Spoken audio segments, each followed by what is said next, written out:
Sige, i-test mo kung ilang continuity ang rotor. So meron siyang 3.2. Ikon mo kung may grounded ba siya. Okay, wala. 3.2. So very good.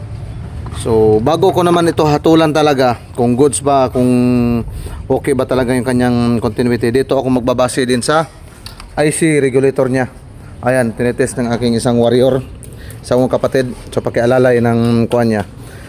Dapat mayroon itong magic eye. So mayroon magic eye. Yan o, ito tawag din na indicator light. So umilaw yung kanyang indicator light. So sige, kunwari pag unang susi, ayan, mayroon siyang indicator light. Pagka umi-start, ayan, namatay, goods. Sige dong, pag unang susi, ayan, pag start, namatay yung battery sign. Pag start, kunwari, ayan, lagay siya ng exciter dito. So kapag naglagay dyan, dapat mamamatay yung battery sign.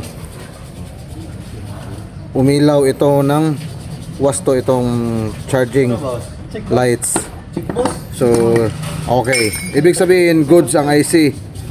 Kung goods ang IC, ibig sabihin din is yung rotor is goods din. Kapag walang battery sign, tapos kahit na 3.2 ang continuity niya, magde-declared ako na sira or shortage ang rotor.